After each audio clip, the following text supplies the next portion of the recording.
আজকের ভিডিওতে আলোচনা করব আপনাদের অনেক দিনের করা একটা রিকোয়েস্ট। অনেক দিন অনেক কমেন্টে আমি পেয়েছিলাম যে ACL 2 নিয়ে একটু আলোচনা করুন, ACL 2 এর সূচি কি, এইগুলো নিয়ে আলোচনা করব আজকের ভিডিওতে। যদিও বলে রাখা দরকার যে মোহনবাগানের সঙ্গে এক্স্যাক্টলি কোন কোন টিমের খেলা পড়বে এবং সেই খেলাগুলো কবে কবে হবে, মানে মোহনবাগানের সঙ্গে কার কবে খেলা সেটা বলতে পারবো না, তবে মোহনবাগানের খেলাগুলো কবে কবে পড়তে পারে এই সমস্ত নিয়েই আলোচনা করব এই ভিডিওতে। প্রথমে বলি, AFCর যে টোটাল টিমগুলো রয়েছে তাদেরকে দুটো ভাগে ভাগ করা হয়েছে ACL 2তে যারা খেলবে। তাদের মধ্যে একটা রয়েছে ইস্ট রিজিয়ান, একটা রয়েছে ওয়েস্ট রিজিয়ান। মোহনবাগান পড়েছে ওয়েস্ট রিজিয়ানে। মোহনবাগান কেন, ভারতের যে স্লটটা রয়েছে সেটা ওয়েস্ট রিজিয়ানে রয়েছে। এখানে ভারত ছাড়াও আর যে সমস্ত দেশের টিমরা খেলবে তারা হলো Saudi Arab, Qatar, Uzbekistan, UAE, Iran, Iraq, Jordan, Bahrain, Tajikistan, Turkmenistan এবং ওমান। কিন্তু এক্স্যাক্টলি কাদের সঙ্গে খেলাটা পড়বে সেটা জানা যাবে আগস্ট মাসে। আগস্ট মাসে কিন্তু এই গ্রুপটা ড্র আছে, মানে গ্রুপ বিন্যাসটা হবে 24শে আগস্ট ডেট দেওয়া আছে। এই দিন ড্রটা হওয়ার কথা, এই দিনই ফাইনাল হয়ে যাবে যে মোহনবাগানের সঙ্গে তাদের গ্রুপে এক্স্যাক্টলি আর কে পড়লো। জেনারেলি 4টে টিমের গ্রুপ হয়, তো মোহনবাগানের সাথে আরও 3টে টিম থাকবে।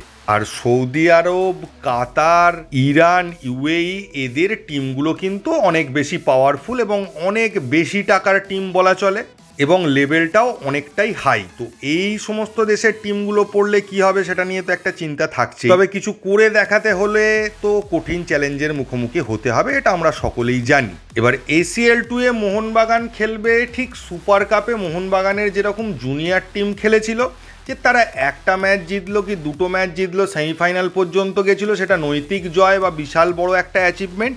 মোহনবাগানের ক্ষেত্রেও ACL 2টা কিন্তু সেরকমই হতে চলেছে। একটা করে রাউন্ড কোয়ালিফাই করা মানেই একটা টুর্নামেন্ট জেতার মতো ব্যাপার হয়ে দাঁড়াচ্ছে। হ্যাঁ, আবার একটা সমস্যাও রয়েছে, সেটা হচ্ছে সুপার কাপের যা সূচি রয়েছে তাতে সুপার কাপের সঙ্গে ACL 2 এর সূচি কোয়েনসাইড করতে পারে। হ্যাঁ, হয়তো সেই দিন দেবে না, একটা গ্যাপ দেবে। আর একটা বিষয় রয়েছে, মোহনবাগানের দুটো আলাদা আলাদা টিম খেলবে। যে টিমটা সুপার কাপ খেলবে সে ACL 2 খেলবে না।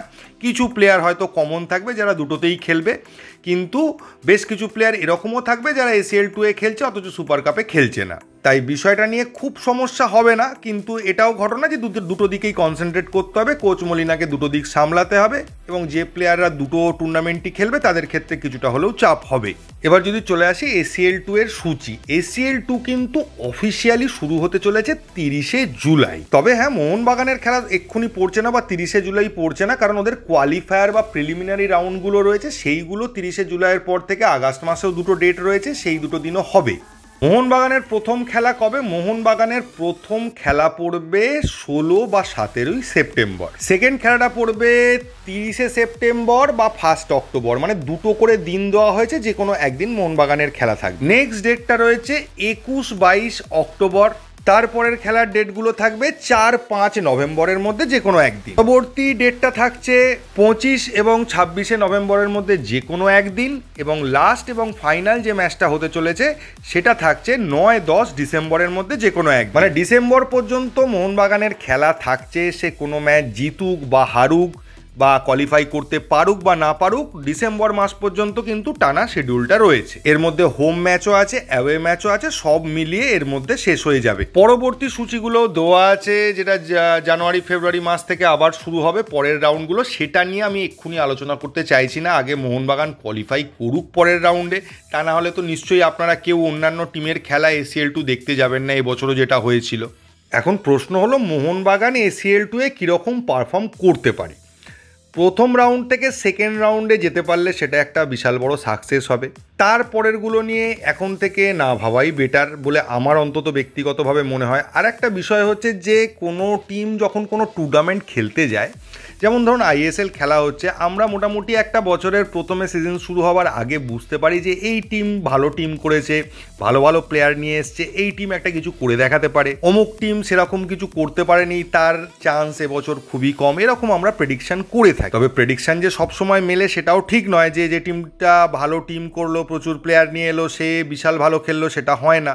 তো প্রিপারেশনের দিক থেকে যদি বলেন তাহলে এখনো পর্যন্ত মোহনবাগানের তরফ থেকে কোনো স্পেশাল প্রিপারেশন যেটা নিয়ে মোহনবাগান ACL 2-এ কিছু করে দেখাতে পারে এরকম কিছু দেখা যায়নি। একই সাথে AIFF বা সংশ্লিষ্ট বোর্ড যে দেশের টিম তাদের একটা সাহায্যের প্রয়োজন হয়। AIFF-এর তরফ থেকেও সেরকম কোনো সাহায্য আমি দেখতে পাইনি, কারণ যদি ISL-এ বিদেশির সংখ্যা বাড়ানো, অ্যাটলিস্ট রেজিস্টার্ড বিদেশির সংখ্যা বাড়ানো হয়, তাহলে আমি বুঝবো যে না, যে ফেডারেশনও চাইছে যে মোহনবাগান বা যে টিমগুলো আমাদের ACL 2 খেলতে যাচ্ছে তারা সেখানে গিয়ে ভালো কিছু করুক।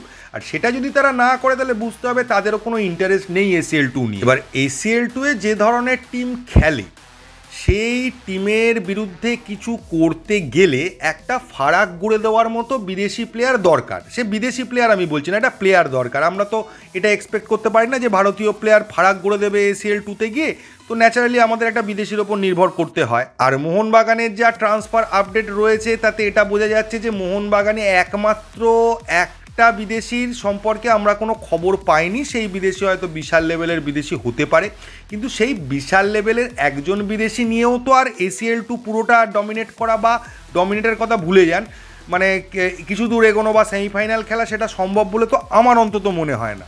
অথচ মোহনবাগান ম্যানেজমেন্টের তরফ থেকে বারবার এটাই শোনা যাচ্ছে যে তারা পাখির চোখ করেছে ACL 2-কে। তো পাখির চোখ করলে তার জন্য যে প্রিপারেশন সেটা কিন্তু এখনও আমরা দেখতে পাইনি।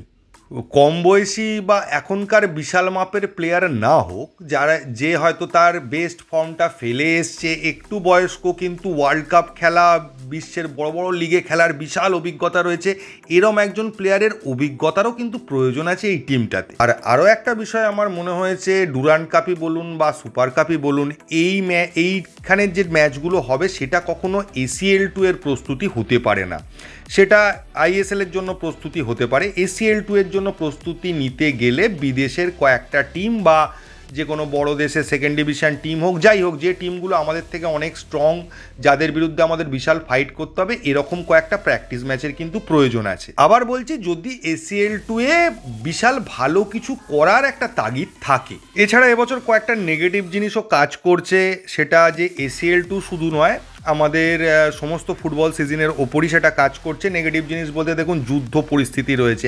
এবছরের সিচুয়েশান কিন্তু গত বছরের মতো নয়, যদিও গত বছর সেই যুদ্ধের কারণেই আমরা ACL 2-টা খেলতে পারিনি। এবছরও সেরকম একটা যুদ্ধের সম্ভাবনা কিন্তু চারদিকে রয়েছে, যার সঙ্গে যার তার যুদ্ধ বেঁধে যাচ্ছে যখন তখন। তো এরকম কোনো যুদ্ধ পরিস্থিতি আবার তৈরি হলে সেটা সম্পূর্ণ ফুটবল ইয়েকেই এফেক্ট করবে, পুরো সিজনটাকেই এফেক্ট করবে। তার সঙ্গে বর্তমানে চারদিকে একটা করোনা ব্রেকআউটের খবরও পাওয়া যাচ্ছে, সেটা যদি কন্ট্রোল না হয় বা আগের বারের মতো আবার সিচুয়েশান হয়, সেটাও কিন্তু একটা পুরো ফুটবল সিজনের ওপর এফেক্ট ফেলতে পারে। আবার মোহনবাগানের দিক দিয়ে একটা বড় পজিটিভ জিনিস সবসময় কাজ করছে, সেটা হচ্ছে মোহনবাগান দলে খুব বেশি পরিবর্তন হচ্ছে না, যার ফলে টিমটা সেট আছে। আগের বছরের যে টিম ছিল, প্লেয়ারদের মধ্যে যে আন্ডারস্ট্যান্ডিং ছিল, সেটা ফিরিয়ে আনার জন্য খুব বেশি দিন ওয়েট করতে হবে না। টিমে যদি অনেক বেশি চেঞ্জ হয় তাহলে সেই নতুন টিমকে নিজেদের মধ্যে আন্ডারস্ট্যান্ডিং তৈরি করে একটা প্রপার শেপে আসতে একটা টাইম লেগে যায়। তো পজিটিভ নেগেটিভ সবই আছে, এখন দেখতে হবে মোহনবাগান পজিটিভ জিনিসগুলোকে কাজে লাগিয়ে নেগেটিভগুলোকে দূর করে কিভাবে কি পারফরমেন্স করতে পারে এই সিজনে বা ACL 2-এ যাই বলুন না কেন। তবে এটা সম্পর্কে সম্পূর্ণ ধারণাটা পাওয়া যাবে আগে আমাদের সম্পূর্ণ টিমটা কমপ্লিট হলে, কে কে আসছে, কি দাঁড়ালো টিমটা, এটা দেখলে ফাইনালি বোঝা যাবে। আর মোহনবাগানের ওপর যে ফিফার ব্যানটা রয়েছে সেটা তোলার বিষয় মোহনবাগান অনেক দূরই এগিয়ে গেছে, মানে মোহনবাগানের তরফ থেকে ম্যাক্সিমাম জিনিসটাই কমপ্লিট করে দেওয়া হয়েছে। টাকা পয়সা পাঠিয়ে দেওয়া, সেই লিঙ্ক পাঠিয়ে যা যা করার সমস্ত কিছু করে দেওয়া হয়েছে। এখন ফিফার তরফ থেকে ছাড়পত্রটা আসাটাই বাকি আছে, ওটা হয়ে গেলেই পুরো ব্যানটা উঠে যাবে। তো এই ভিডিওতে এইটুকুই। যদি ভিডিওটা ভালো লাগে প্লিজ চ্যানেলটাকে সাবস্ক্রাইব করবেন। থ্যাংক ইউ, ধন্যবাদ এবং জয় মোহনবাগান।